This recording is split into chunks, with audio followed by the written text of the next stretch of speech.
Alright, so this is where we left off in the previous lesson, which is the shader for the sprinkles.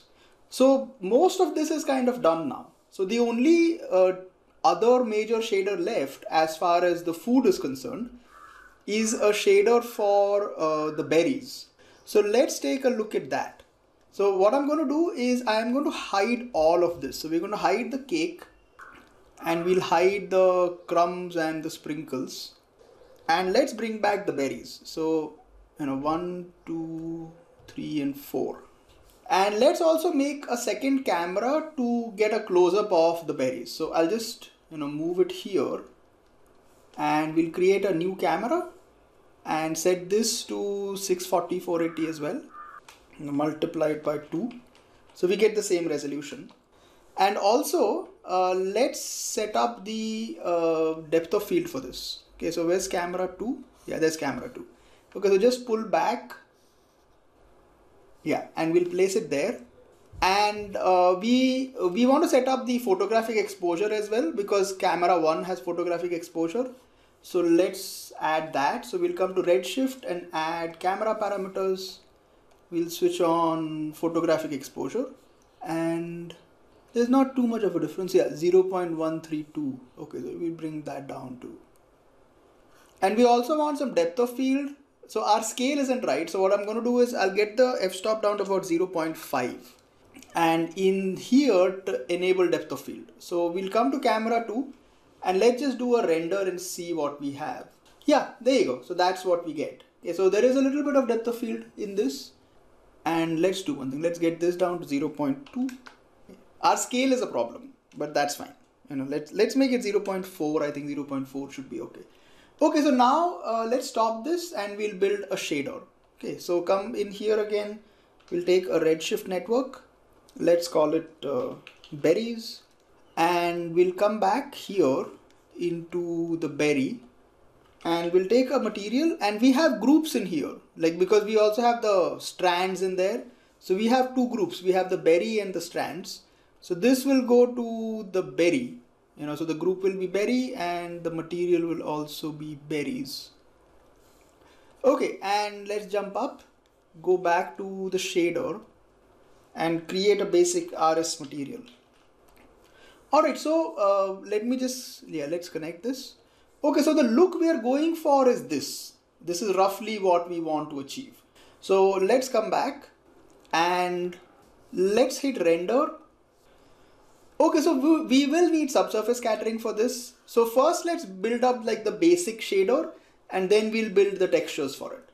Okay, so the default color I want to go for would be something like a dark red, so somewhere around there. Yeah, but darker. And we don't want the specular to be very high. Okay, let's get the specular IOR down to about 1.25. Yeah, which is fine. Let's get the roughness slightly high. So I think that's okay. Okay, now we need to give it some subsurface scattering. So we're going to take the scatter coefficient and we'll give it like a slightly, we'll take it slightly towards pink and we'll keep the color about there. And let's up the scatter scale to about, let's start with 5. So 5 will get you about here, but I think one thing you want to do is let's get the diffuse weight to 0 for now. So we can just see what the scattering does. Eventually we would want the diffuse weight to be around 0.6 or 0.7, not very high. So we can still see the scattering. Otherwise the diffuse sort of, overrides and you don't see the scattering so much. Yeah, let's keep it to 0.6 or 0.7. I think that should be okay. Yeah, and let's bring this up to about 15. I think 15 should be nice. Yeah, so this is decent enough. Like you're getting a little bit of, you can see like internally you're getting a little bit of subsurface scattering, which is nice. Like you want, because if you'll notice here also like light does pass through. Okay, and we can also try to give it a little bit of absorption. Like I'll create a snapshot of this and we will create a little bit of absorption. So this also I want to keep it towards like a pink, but a lighter shade. And if we get the absorption a little high, to say about 20, I think it will look a little more it looks a little more solid, you know, like this has a slightly faded look to it. See, this sort of picks up more color. So that is roughly what we want. Like as far as, like you don't want to take the scatter scale too high. Like if you take the scatter scale to like 25 or something, it looks a little too thick and you want it to have a slightly thinner quality to it. But 5 becomes too low. You know, like 5 gives you this. So you kind of, I think, like, which isn't bad either, but I think 15 is a good number to be at. Okay. So let's keep it to 15 and also get the phase a little higher. Now this is as far as, you know, your basic subsurface scattering is concerned. But one of the problems that you're getting is you'll notice like you're getting like these black edges over here, and that's primarily like my mistake, because our spheres are actually intersecting. You know, technically they wouldn't intersect. Like the cell of each berry would be individual. So what you can do, which is a little interesting, is if you don't want this to happen, okay, it doesn't look too bad, it looks like ambient occlusion, which is fine, but you know, technically you wouldn't want that to happen. Like this is very clean. Okay, so what we can do is we can actually convert this to VDB. Okay, so if I stop this, we'll just create a snapshot of this. What I can do is, let me come to the original berry and I will hide other objects. Let's keep this to normal. Yeah. And what I can do is I'll take a blast and I will get rid of the strands. So I just have the berries. And then if we do a VDB, it'll just merge everything together, you know, which is a nice thing. So let's just take a VDB from polygons. The geometry count will go up, but that's okay. You know, make it like 0.001. So it's very low, but you'll get like a lot of detail. See, and what this will do is like your intersecting polygons will just merge together. Then we'll give it a slight bit of a VDB smooth. Yeah, so you'll like your center lines kind of smoothen out, maybe a little lesser. And then do a VDB and then do a convert VDB. Yeah, and convert it to polygons. So there you go. So if I do Shift W, see, you get like a perfectly nice, okay, non-intersecting thing. Of course, they're sort of merged together, but that's okay. It's too small to be noticeable. Now, the only issue that will happen is our original berry has colors. Okay, so we need to transfer this back. Like if you look at this guy, it has those random colors that we had applied. So take an attribute transfer and just transfer the color. So CD, and we'll plug it back in. See, so this has the colors back. You could probably smoothen it out, you know, so we can increase the max sample count. Yeah, no, let's increase the max sample count. Yeah, what that will do, that will just blur out those sharp edges that you're getting. Let's keep it about 25. Yeah, which is fine.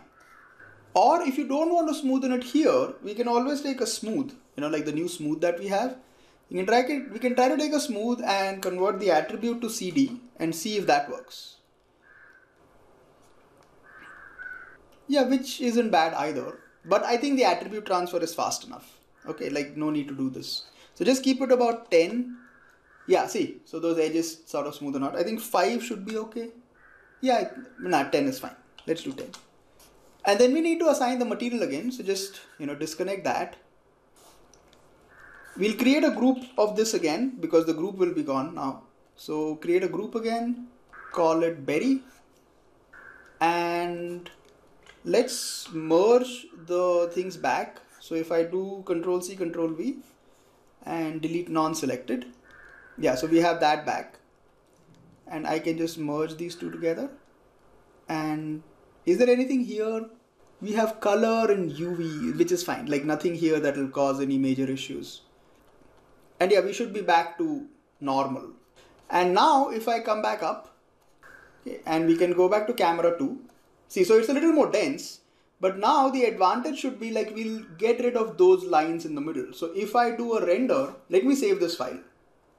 So if I do a render, see, you're not getting those black lines in the middle, and this looks much more sort of smoother and uniform than it was looking before. So you can do this, which is it's a perfectly decent way to do it. You might hear some crows in the background because there's a tree next to my window and apparently the crows won't shut up today. So yeah, enjoy the tutorial and the crows. Yeah, so there you go. So this is roughly what we want. So let's come into the shopnet and berries. And like if I look at this is pretty, decent. Like if I can like see that on top of this. Yeah, see. So it's not bad. This is pretty decent as far as what we want. Okay, so now let's see if I can lower this down to about 5 and see what we get. Or let's do one thing, let's keep it to 15, but I want the scatter coefficient to sort of be a little darker. See, now if your absorption scale is 0, it ends up looking like this. So it's got this very weird, like a fall off kind of a look to it. So which is why you need absorption. So if you increase the absorption scale, that goes away. Okay, it sort of gets a better feel to it. Okay, so this is as far as the basic shader is concerned. Okay, now what we want to do is we want to try and get a little bit of color variation and a little bit of roughness to the overall berry. So we need to build a texture for it. So let's do one thing. Let's first add some object properties. Okay, so we can get the color. So come to redshift, we'll apply object properties to the berry. And in attributes, we can pick up color. Okay, and then let's come back to shopnet. And I will get rid of my scatter scale. So I don't have any scattering right now. So if I hit render, then I should be back to just having the diffuse. Okay, the absorption scale won't have any effect if there is no scattering. Because the only 2 times absorption works is either if you have scattering or if you have transparency. Since we don't have either, the absorption scale can remain where it is. So what I want to do is I want to get a little bit of like that random color on each cell, and we also want this color. So let's take an RS color absolute. I'm going to copy this color. So do copy parameter and paste values. And then we can take let's come to tools and we'll take an RS color user data and we'll pick up CD. And let's assign this, so we can open this up and let's plug it into diffuse and stop it and do a render. Yeah, there you go. So you have your color. And the thing I want to do is let's take a ramp. Okay, and set this to alt. So we can just control how much we want. Like this should be like a light gray, not very dark. And we can multiply these two. So take a vector multiply.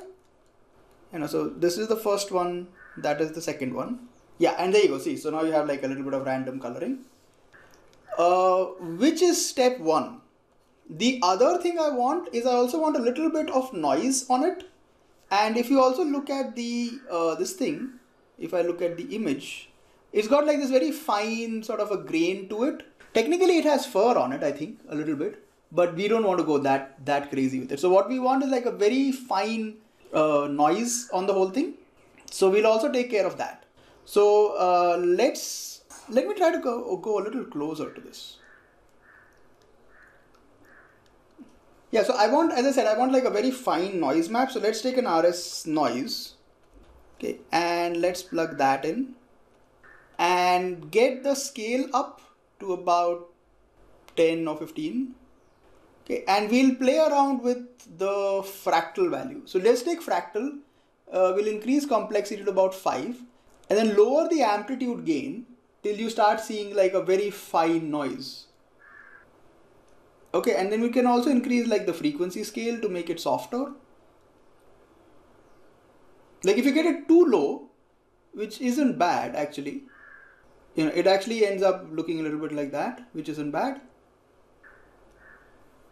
Yeah, and I would like to invert this. So if I invert it, no, let's do one thing. I want more of, can we adjust the bias? Okay, this doesn't seem to be doing anything. Hold on a second. Let's get this up. So we have like big enough noise.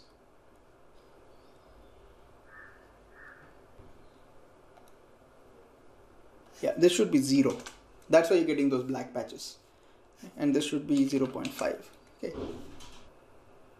Yeah, let's increase the frequency scale and get this to about 50 and get this to about that. Let's get to 100. Yeah, that's okay. And let's try to adjust this. So I'm going to increase the bias. Actually, we want to invert it. So we want more of black and less of white. So can we go higher like that? No, hold on. Yeah, there you go. Now you can invert it. So lower the max and then press invert. Okay, and then just keep and increase the bias till what we want is like white dots. Yeah, let's try to lower the amplitude gain now so we get a little more grain. Okay, I think this isn't bad. Okay, let me just see if I can adjust a little more. Yeah, there you go. That's better. That's like a really fine noise. Yeah, there you go. So this is like a fine enough noise. If I turn off the depth of field temporarily, because that's causing us not to be able to see it. But there you go. See, now you have like, if I draw a smaller box on this, see, we have like a really fine noise. Okay. And what I can do is we'll come into the berry and we'll take an add. So let's take an add. And let's push this through a gradient anyways. So we'll take a ramp here. And this will also be at Alt. And plug that in. And this goes in there. See, so you get like this really fine white noise on top of the whole thing, which looks pretty nice. Now, the other thing we want is, I would also like to use this as a bump map. So let's see how this looks as a bump map. Otherwise, we can just, we can duplicate it and make another one. Okay, so let's take a bump. So bump map, and yeah, like the advantage of taking the gradient is like if we want more of this, then we can sort of adjust it. See, so I can get more of it, or if I want less of it, then I can, or maybe I want like very sharp. So you can make those kind of adjustments. Okay, so we have the bump map. Let's plug this into input. And let's see what this looks like. It's going to be pretty strong in the beginning. So plug that into bump. And yeah, that is pretty strong. So get this down to 0.01. Okay, and then what you want to do is you want to lower the max range. Okay, so get it down really low.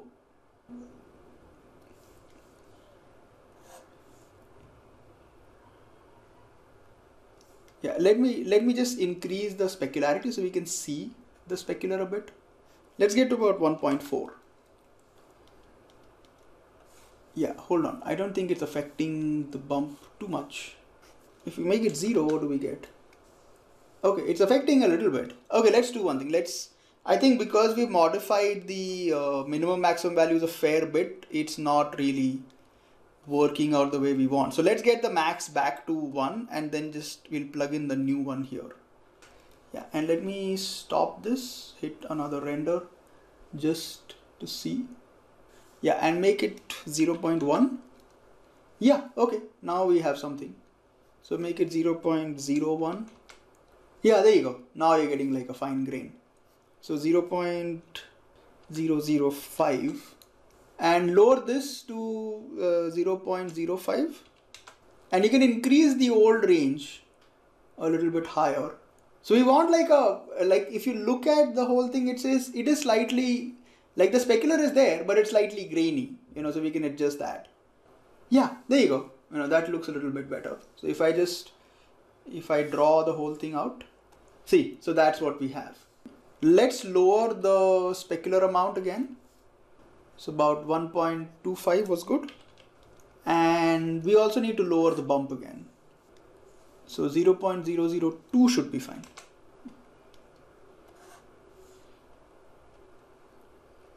And this you can lower, like if you don't want the white points to be too much, you can always lower that. So they're not like too visible. Yeah, I think this is good enough. This is a decent enough map to have. If you want, you can try to plug it into the specular color as well. Like this particular thing. We have the reflection color. So we can try to, let's duplicate the, the ramp here. And let's see what happens if we plug it into the reflection color. Might want to reverse it. So let's say we don't want the dots to shine. So we can reverse it. and then we want these to shine. So the dots will be a little bit, will have less specular to it. It's looking a little washed out right now because we don't have the subsurface on it. But once we get that in, it will look a little better. But yeah, this is as far as the overall texture is concerned. Okay, I think we can increase the bump a little more. Let's go to 0.1. Yeah, I think that's better. Like you're getting a little bit of like that grainy feel. Let's try to go to 1.3. Okay, and now that that is set up, let's just get the scatter scale back. Okay, so we'll get this back to 15 and that should do it. See, so if I, let me just do a full render of this. So there you go. This is the raspberry shader. Now, initially I had tried putting the same map into the scatter coefficient, but that's not needed. Okay, because it kind of, the contrast comes out a little too much, which is not a good idea. We still want a relatively uniform color without it getting, overly crazy. But yeah, let's do a proper render of this, and then in the next lesson, we will just take a look at how to get the strands colored, because that's relatively simple. So we'll just do like a lesson A and B for the raspberry. So yeah, so I'll just come back to the ROPNet and I will turn off progressive and yeah, let this render through. We'll get a proper render. See, there you go. That looks a lot better. You get that nice little white noise on the berries, which looks really good. So yeah, so if you know what you're doing, you can do a lot with procedural textures, like without having to go into, Substance Painter or Photoshop or anything, and just, you can use noise maps to do a lot of stuff. And see, because we merged it together, it looks a lot better. So yeah, so there you go. So this, if we compare it, it's not too bad. Like if I minimize it and bring it here. The rest is sort of like you can do a little bit, you can get the light to be stronger, you can adjust levels and contrast, and adjust those things. So that can be done in post. But I think look-wise, it's pretty close to what we essentially want. Alright, so in the next lesson, we will just briefly take a look at how to color the strands, and then we'll work on the shader for the spoon.